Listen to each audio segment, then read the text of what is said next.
Hi, welcome to the Pursuit of Truth. So I was having a conversation with my son outside when we were playing. He was on the trampoline and it was very windy, and I was telling him about,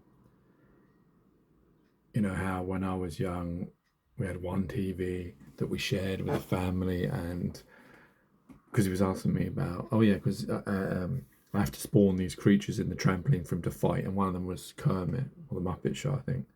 And he was like, oh no, or was it because I was telling him about the space opera? I used to have a Kermit one. And he was saying, why do I like Muppets so much? And I tell him that, back then we only had one TV and there was only, was it two or three channels? And, the Muppet Show was big at that time and he used to like it. And then I was explaining to him about how, the setup with not how, how he has phones, TVs everywhere and has access to things and download them. And we, the TV would finish at midday, at midnight, and then there would be the anthem, and you know, and I think originally we did have a black and white TV, but it was a color I mainly remember.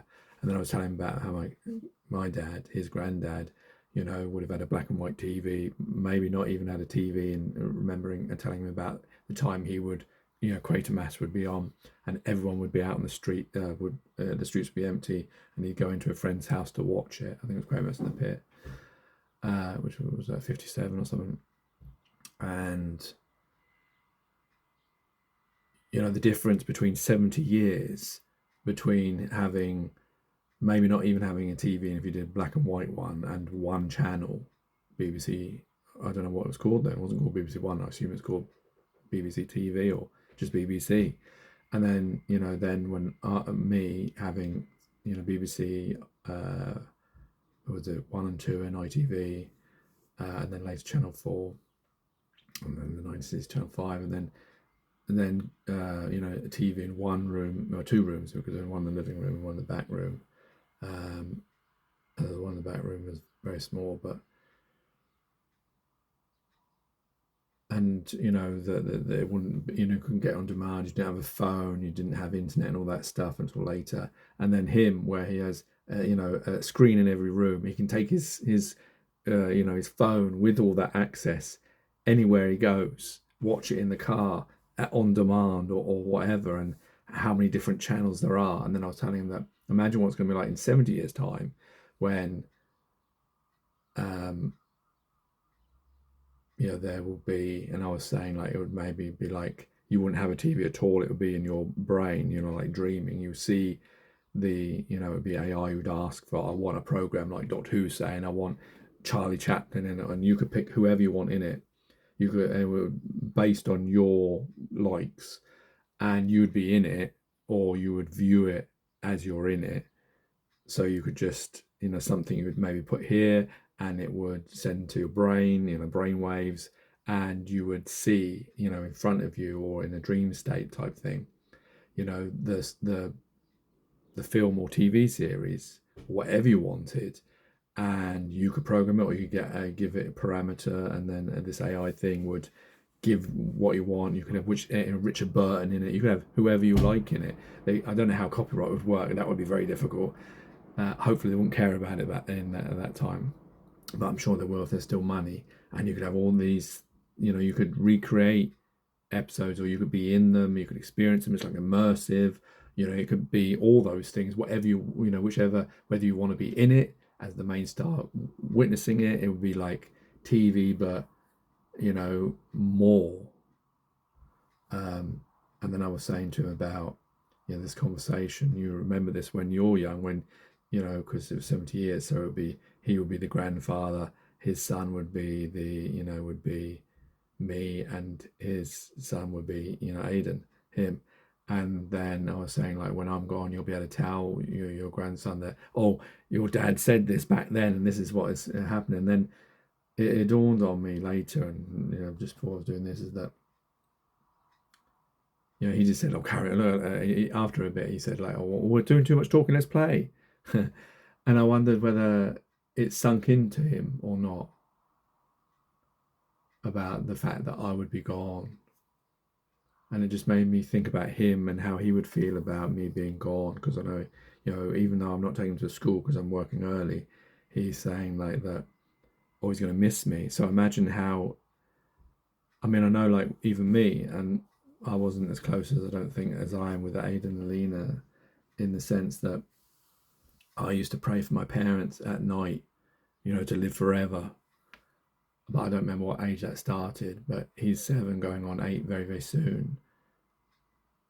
He does get the idea of oof death, as they call it, um, of characters and things, and sacrifice, like in Doctor Who and whatever, sacrifice himself, or when the Ninth Doctor sacrifice for Rose, or other characters have done that,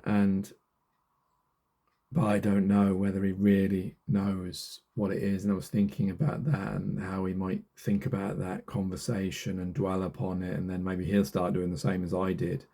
Maybe it was a conversation I had or saw something, and that sparked it off in me, and that fear of losing those ones close to you. And just, I don't know, it just makes me incredibly sad when I think about that. I don't know if anyone else ever gets like that. And to think that he may, there will be a time, because you see, the thing is, like, I'm saying there will be a time when I'm gone, and he'll have to accept that and live past it. And he will be so sad, and then he may come across this and remember that conversation, and I'm not here to sort of tell him. I hope he finds this before I'm gone, and then he can say, yeah, I remember that conversation, and no, I didn't think about it, it's okay. Or I'm hoping that I live, my wife live to a long, old age, so that our kids get past childhood and they find their own partners, and it'll be easier for them to accept. No, it's never easy to accept death, but it'll be easier than it happening in childhood, which is my worst fear. And then I was thinking before, I think probably I was thinking about that, about, because we were talking about, he has this Huggy Wuggy big toy, and I was telling him I used to have a big toy, almost exactly, looks exactly like it. His blue, mine was green. It was Kermit the Frog, and mine used to have, and I had a sooty as well.